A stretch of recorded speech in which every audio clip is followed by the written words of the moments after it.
what I know is about life, for a lot of these, when my gentleman right here speak, or myself, or even the teachers, we like to play and laugh in class. What that represents. Same thing it represented in the prison, it represents here. It represents fear. We're scared of success. We're scared of being somebody.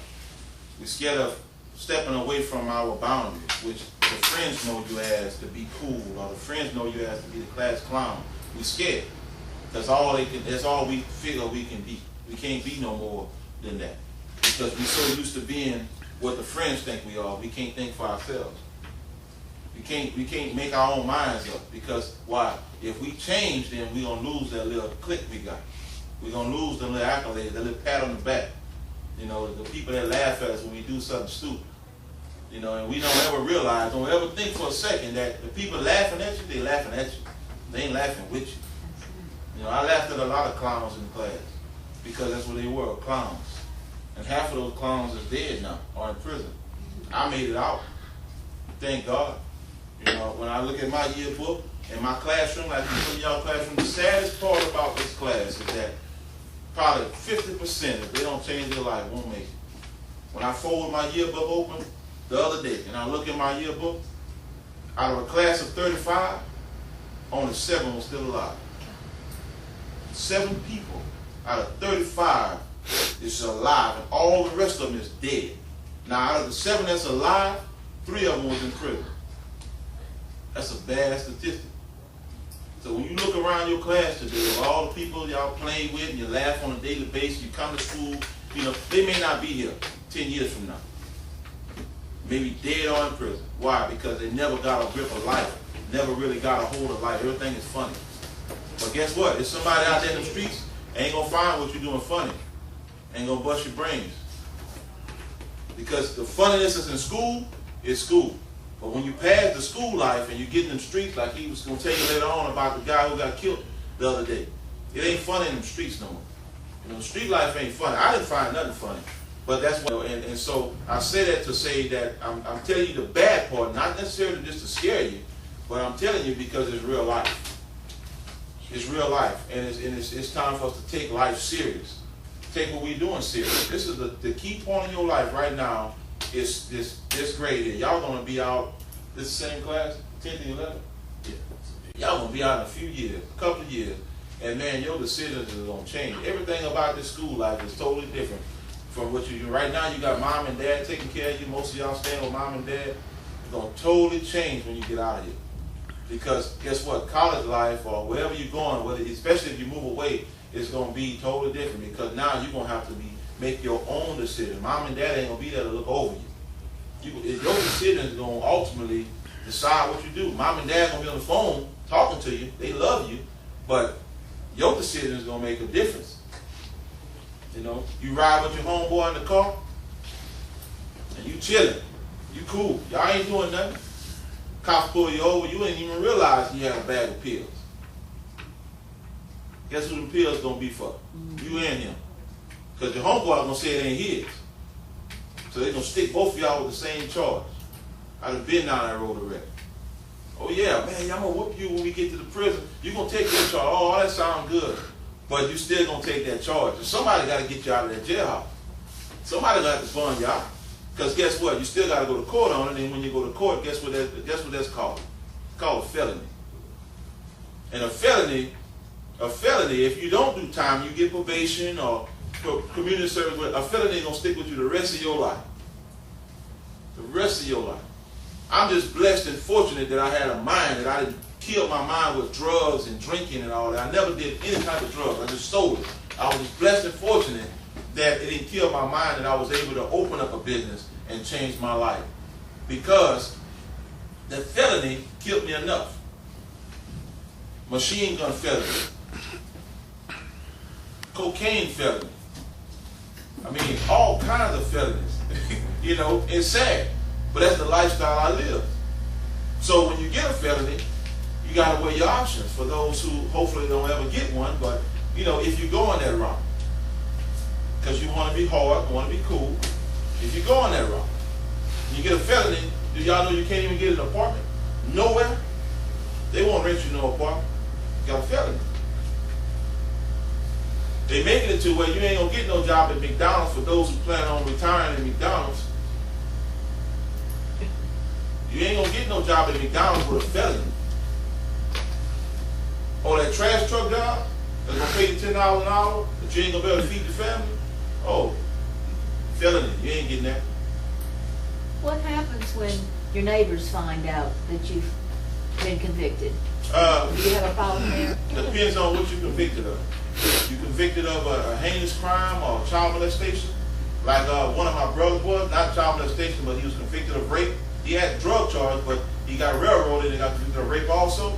Then you got to move out the city limits, or you got to move in so many feet from a school, and you got to register every month with the police department, and you got to pay $600 and some a year, and you got to register. You got to send out a tab to all your neighbors and all the people in the community, letting them know that you're a convicted sex offender. For those who become 18 years old and want to date a 16, you gotta understand, it ain't always rape now. You're 18, you done got out of school, but you still got that little boyfriend and girlfriend in school.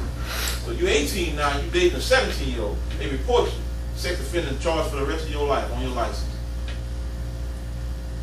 See, we don't think about all the little bitty things that make a difference. Let me interject one thing.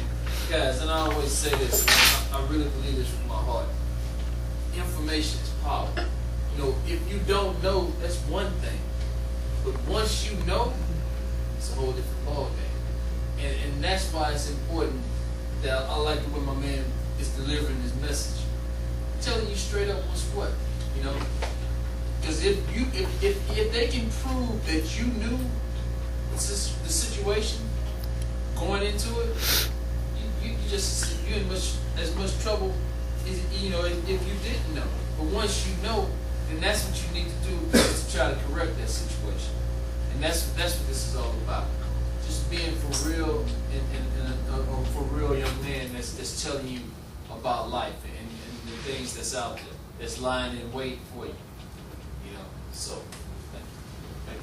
I'm gonna tell you something now about to go along with what he said. This is funny but not funny. It ain't all about somebody snitching on you. I had a cousin, we was on the block one day. My cousin was a hell. Now that I left that lifestyle, you know, and I tell people this, and people may not understand it, this is my testimony, not y'all's. Hopefully y'all don't never have to go that way. But my testimony was the prison life was the best experience I've ever had.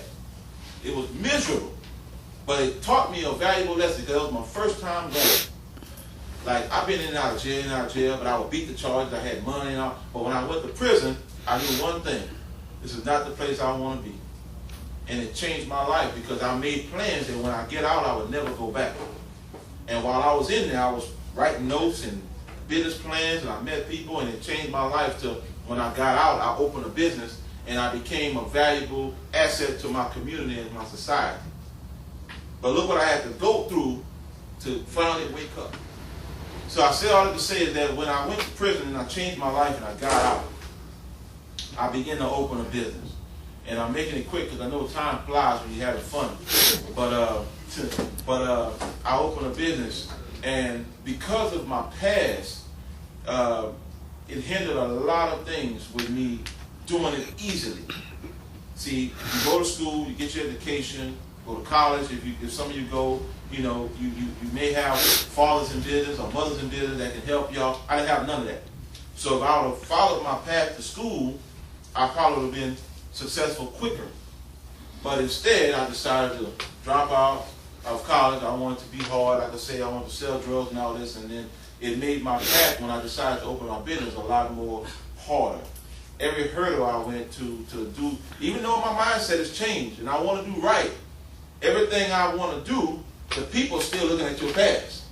It never goes away. That's a reflection of you the rest of your life. Even today, people still look at your past in certain areas. And they'll judge you based on your past. Not, you may have a wife, a family, bought houses, real estate. You may be doing speaking in schools. You're doing a lot of things to help your community and to do things. In 10 years now, you haven't been in no trouble. But guess what? Your past gonna still be there. Every decision you make in your past, 10 years later, they tell you, well, after 10 years it go away. That's a lie. That's a lot. You still can't rent no apartment. You still can't get no job at McDonald's. So you better have you enough education or willpower to open your own business, because it will be no other objective. This man here is the head man, one of the head men at the plants. He said earlier, you can't even come to him for a job unless you got 2 years education in college. Out here in Louisiana, that's the only job that pay the money. The plants. You know, that's it. You know, so I mean, unless you go outside of your state, go somewhere else. And half of us probably won't get 2 years. Why? We're going to become parents in school and out of school. That's going to kill everything for a lot of us. Some of us still going to succeed. Some of us going to get locked up because this going to go in one ear out the other ear. Some of us trying to be pretty. So some little dude like myself was at a young age going to run through you and leave you with a baby somewhere. Just tell you how it go. You know, I didn't do it, but it was the dudes out there that just, you know what I'm saying, I mean, they don't care about you. They don't have no love for you. You think, oh, he loved me. Yeah, he loved you and your homegirl. I wanted you, your homegirl, and your mama. That's how crazy it was. It's real. You know, and I'm being real with you because it's people out there like that. You know, you saying this dude love you. How he love you? He's 17 and 16 years old. He don't know what love is. You know, he just, you know. So we thinking that, you know, and some of us gonna learn the hard way. As sad as it will be, I was one. I learned the hard way. Nobody could tell me nothing. You know, so we got to get our minds together and get right and get focused. You know, when I decided to open my business, like I said, it was nothing but hurdles. Nothing but hurdles I had to cross. You know, thank God I opened it, and it's been a blessing that God allowed it. But the reason why, because I have a mind. I have a mind. Everything I tried to do to accomplish my dreams and visions, I had to cross a hurdle every single chance I got. And it made me want it. I didn't stop. It didn't stop me. I got discouraged many a time. I got mad. I got frustrated. I wanted to go back to the streets. Yeah, I went through the same thing everybody else go through.